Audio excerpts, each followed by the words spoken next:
Hi, I'm David Robson, and I'm joined by Melissa Singh, who's 37 weeks pregnant, 37 weeks and 1 day pregnant, and Sapphire Naranjo, a registered midwife.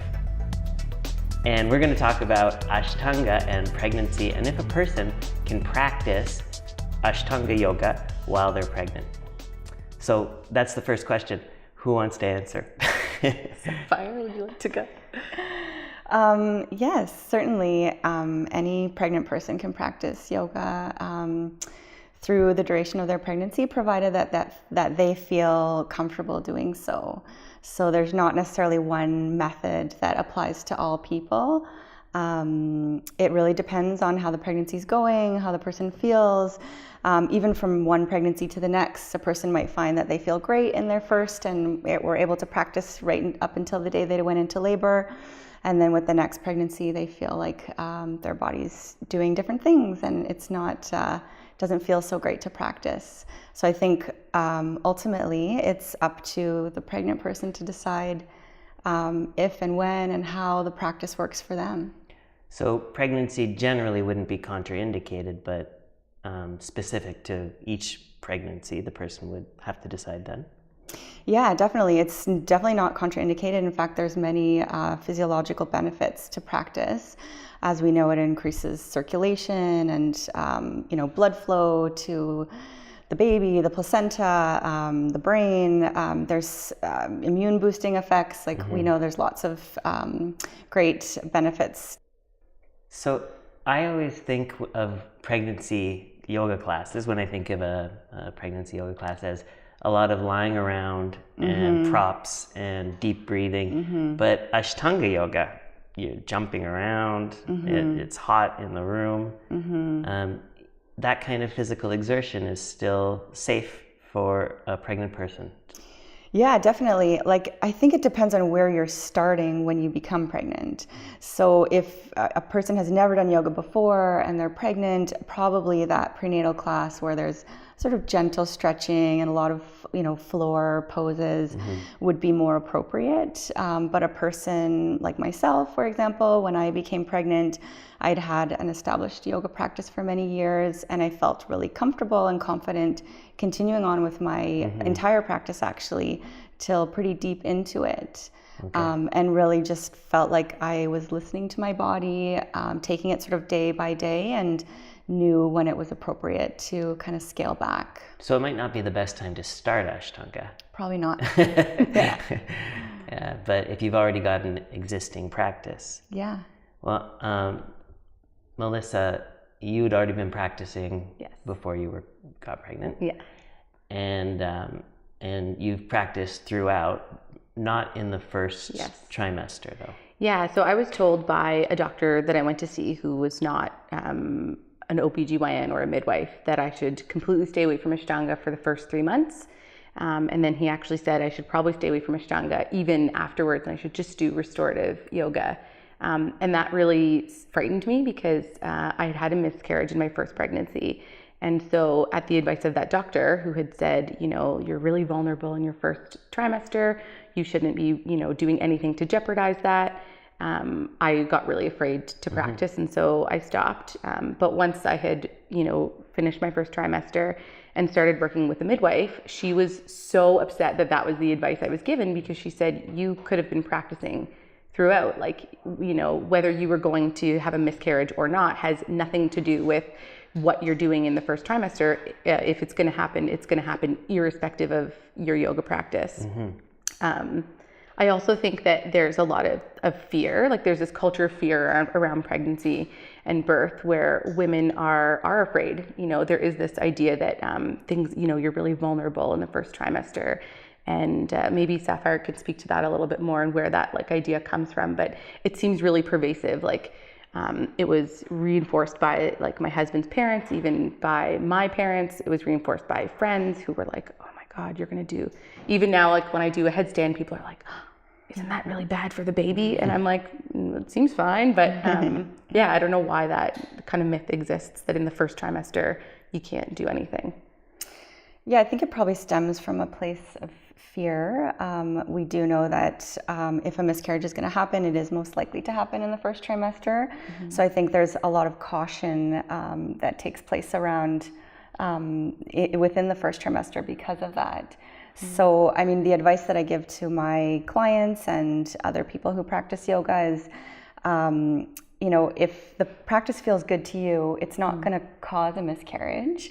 However, if you have a history of miscarriage and it makes you feel uncomfortable or more on a psychological level, it would feel sort of distressing to you to be practicing. And, you know, if you did end up with a miscarriage, you know, would you blame yourself?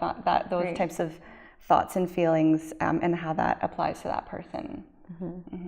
But if anything, there are benefits, right? Like to practicing through all the trimesters, including the first trimester. For myself, that was the only time of day where I felt good.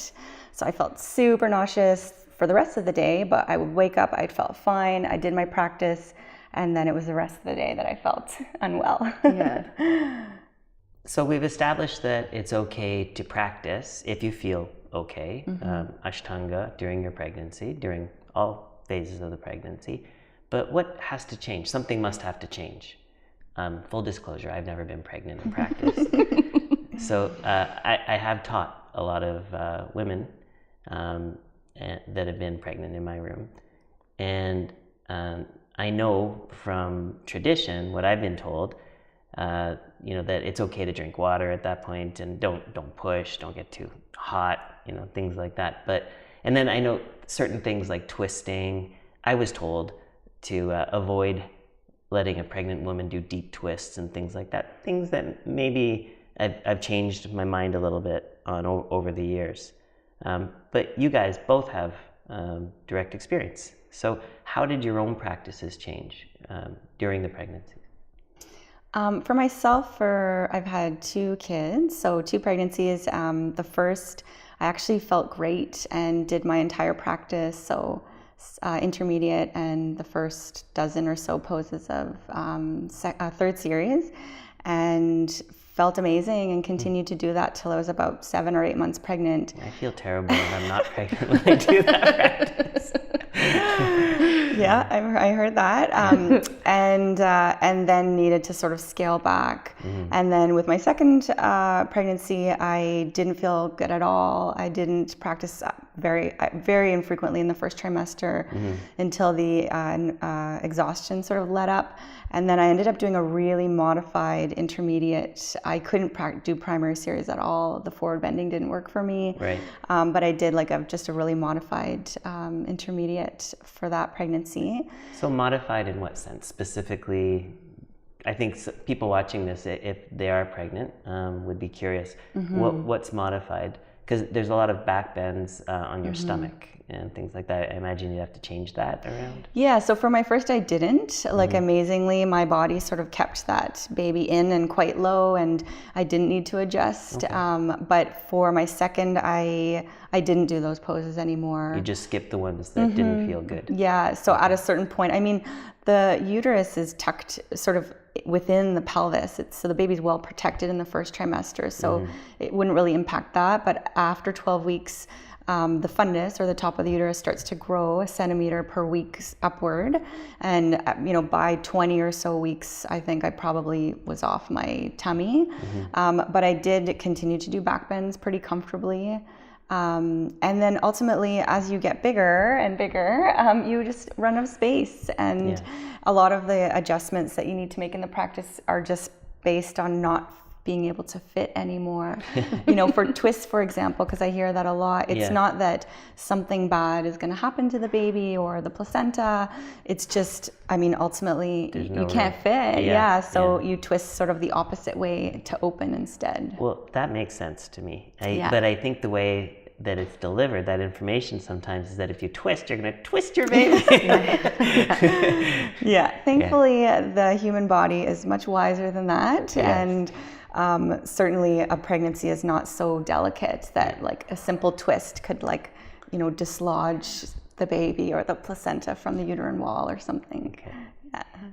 What do you have to say? I think that one of the best things that you told me in my practice when I first came back, I was like, so like, what should I do? And you were like, do whatever you want.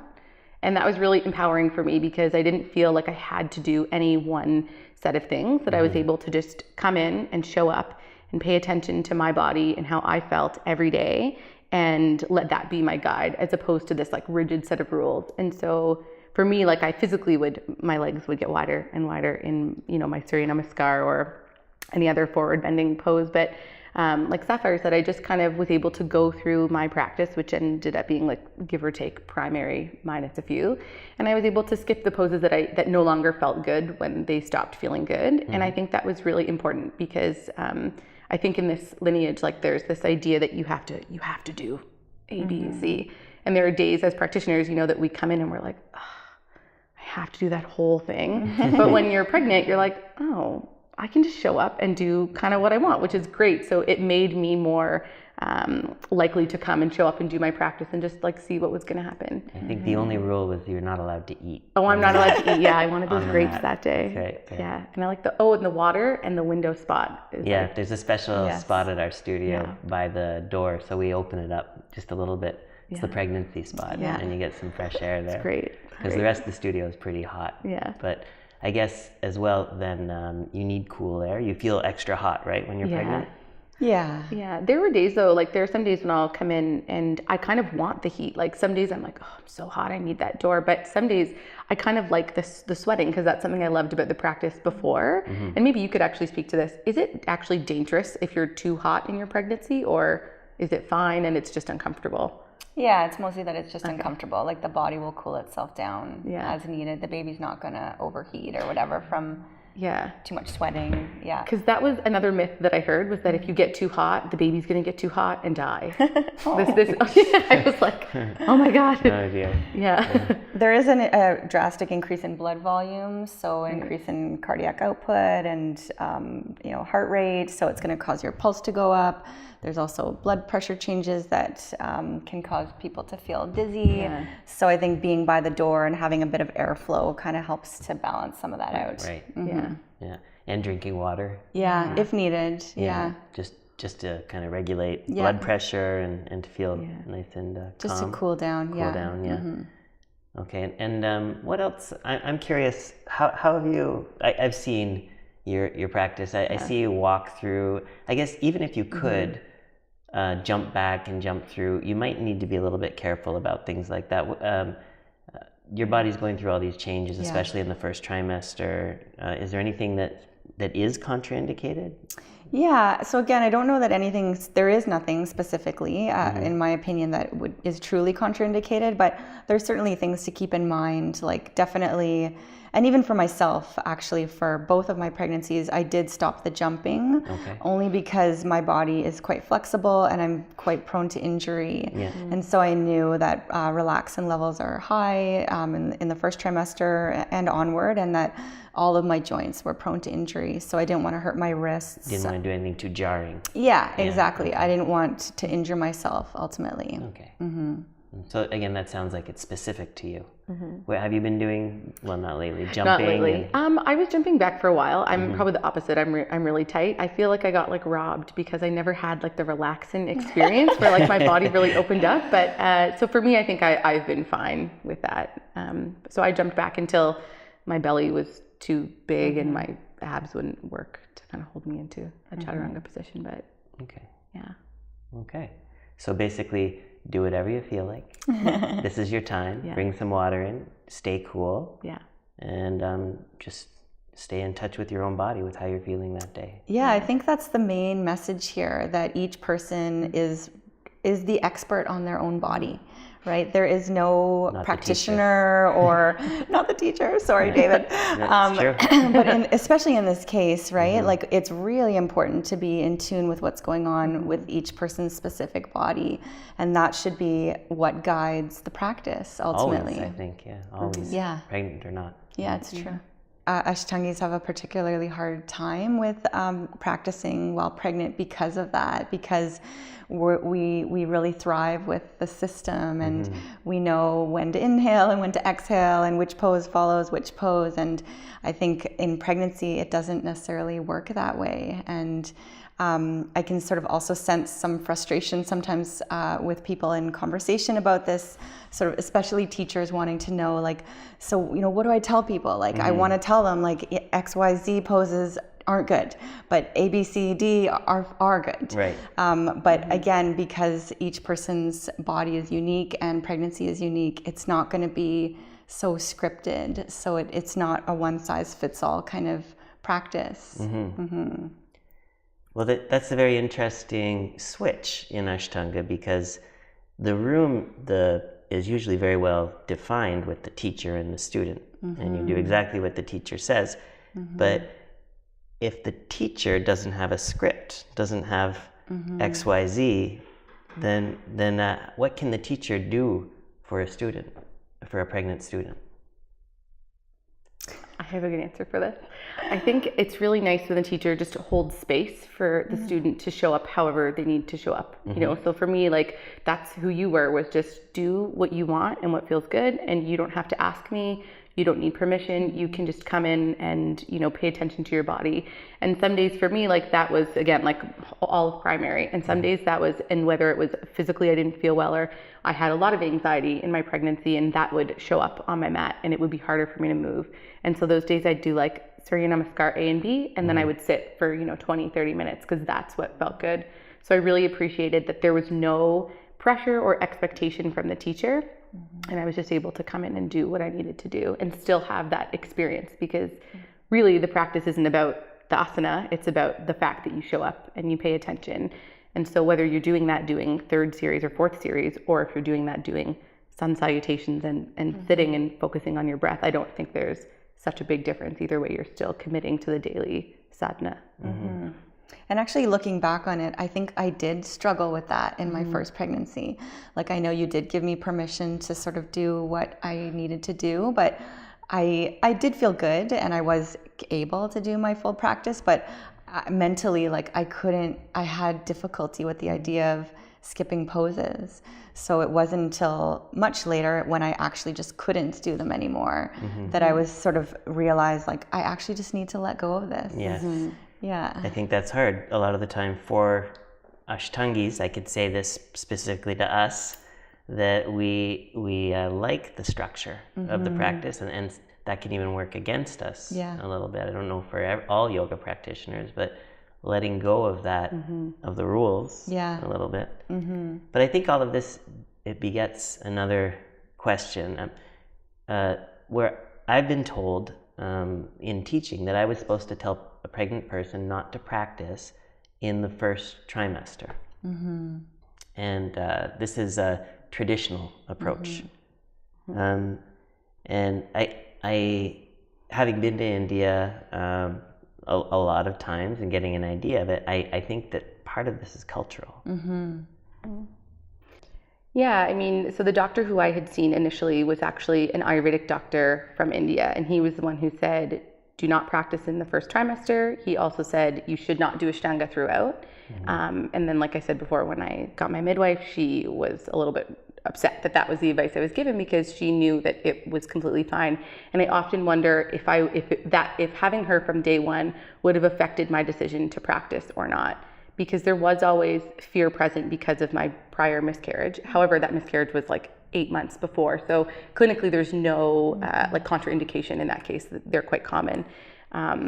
So I'm not sure. I think that I would have maybe had the fear and probably modified my practice a little more and continued on, because I enjoyed the practice, and I think I felt a little lost in the couple of months that I didn't practice, because it had become a way of life for me. I woke up every day, I came to the shala, I did my practice, and then all of a sudden it was gone. Right. You know, and it felt maybe you feel a little worse. Yeah, it felt a little worse, and it was really hard to come back, because then when I came back, and I remember I would also compare myself to other women who were pregnant and had done drop backs, and there were women who were doing like Kardanavasana when they were pregnant, and I was like, felt so heavy, I couldn't do half this stuff, and probably not because I was pregnant. I wasn't even really showing very much, and there wasn't, so much of like a stomach in the way, but it was because I literally hadn't done anything for 2 months. So anyone who doesn't do anything for 2 months is going to come back and feel terrible. So yeah, I'm not sure if that would have affected. I think I probably would have continued practicing. So I wish I had had that advice at the beginning. Yeah. Yeah, and I think, Mel said this earlier, but there is this culture of fear around pregnancy in general. So with or without a yoga practice, even, within our culture, a lot of my clients and a lot of people who are practicing yoga get told or hear that they're not supposed to lie on their back, for example, while pregnant at all. And this is, a very common myth that's out there. And it does stem from a bit of truth, which is something called inferior vena cava syndrome, where it is possible that the inferior vena cava, a large vessel, could be compressed with the weight of the growing uterus, with the baby in it, and potentially that could impede blood flow. However, a person's body would become symptomatic to that long before there will be any oxygen deprivation to the mother's body or to the baby itself. So if a person's lying on their back, they're pregnant, and they start to feel uncomfortable, they're just going to naturally shift. Exactly. It's not just going to suddenly. No. Well, what about if it's a really big pregnancy? Is that going to be different, like twins or something like that? Yeah, I think in that case it's more likely. People worry about inferior vena cava syndrome in the first trimester when the baby's very, very small, and this is not really going to happen. But certainly with twins or triplets or any large baby potentially, or in the third trimester, this is where it could happen. But like you said, the body would become symptomatic and the person would change positions. Okay. Yeah. And I don't know if you've noticed, while we've been doing this interview, we've been trying to use gender-neutral language. Right? When I can, I'm trying to remember to, because it's new for me saying pregnant person, because lots of he's and she's are pregnant nowadays. So this is like a new for me. I didn't even realize until you mentioned it, Sapphire.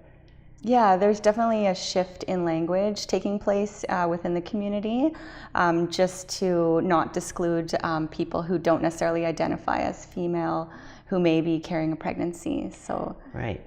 Yeah. It's a very interesting line though too, because we use gender in teaching in Ashtanga.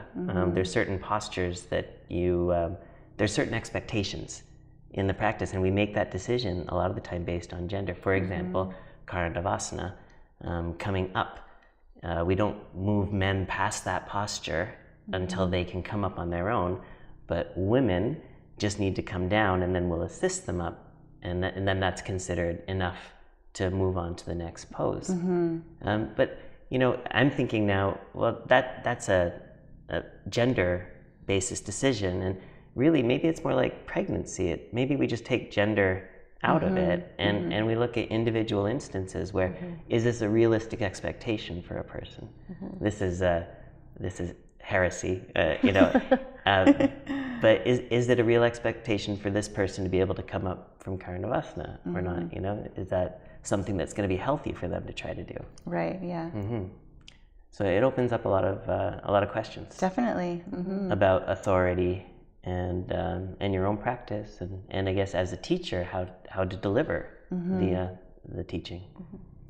As a traditional teacher, it's a little uncomfortable for me to start to question tradition. The way that I view the value of tradition, the reason I am a traditional teacher, is that I see tradition as being bigger as a whole than any individual teaching it, and that we get the wisdom of tradition over many generations, many people, and we can go to it as a resource for knowledge instead of relying on my own decisions, my own value judgments.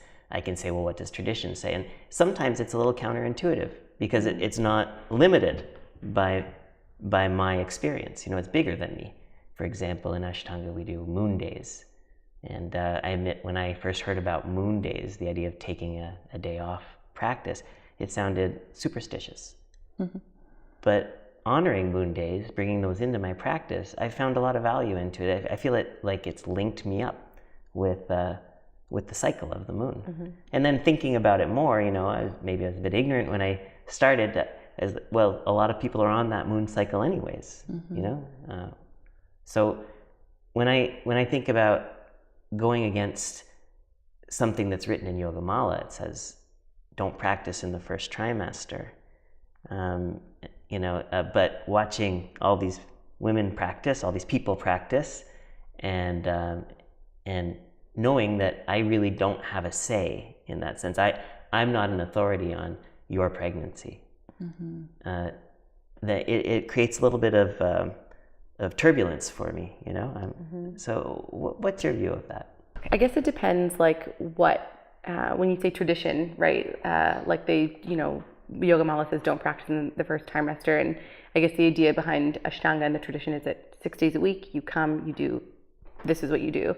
So I guess my question maybe back to you would be, and you'd probably know it better than me, is my understanding of Ashtanga, and I've actually learned this from you through, you've had your injuries and yet you show up and some days you'll do primary because that's, what you can do that day. So as a pregnant woman or pregnant person, would the lineage then not call for you to just show up, every day and do what you can do, irrespective of exactly what it looks like? Would that? Well, no. It says in Yogamala not to practice during the first trimester. And I've heard this repeated many times by many teachers. But I don't feel comfortable telling a person not to practice in the first trimester. And I also, in this case, I don't feel that tradition can tell me to tell somebody else not to. And in other cases, 6 days a week, I feel pretty safe. Show up tomorrow. Or do the poses in this sequence.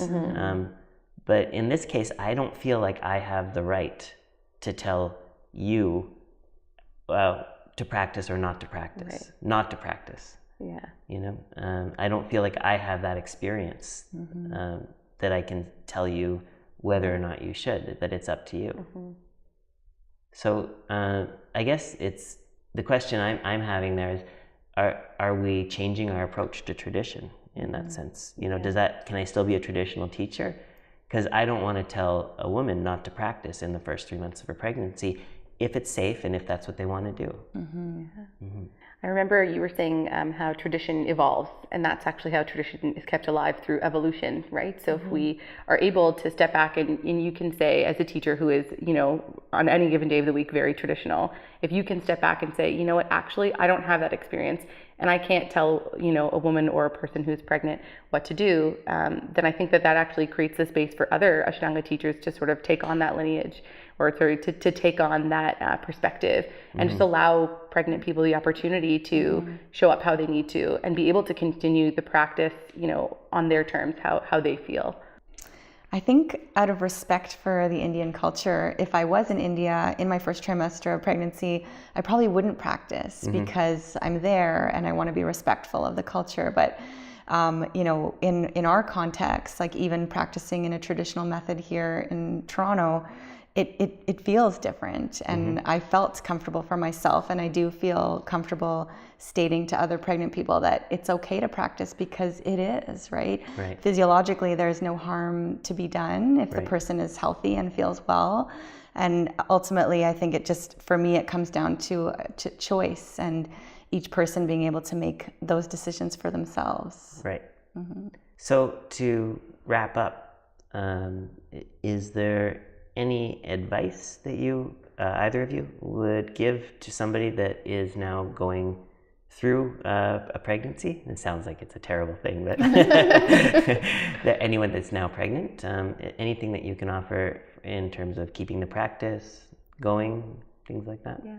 I would say to do what you feel most comfortable with. If you are in your first trimester and you feel fearful and you feel scared and you're unsure, and you want to err on the side of caution, it actually doesn't make you any less of a person to not practice. You can choose not to, and that's okay.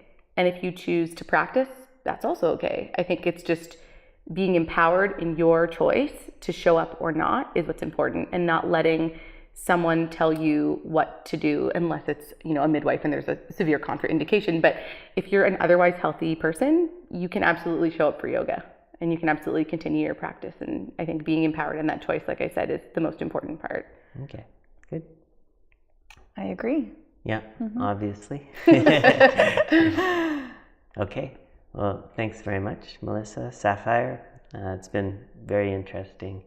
And I really feel the more we talk about this, that I'm learning a lot, even just about somebody practicing pregnant. That well, first I learned today that it's not gender specific, but I feel much more comfortable as a teacher knowing that I can give somebody else that freedom to just decide and hold the space for them. That's my service. Hold the space and let them do what they need to do in the room, and that's not going to be bad for them. Yeah. Okay, thank you. Thank you.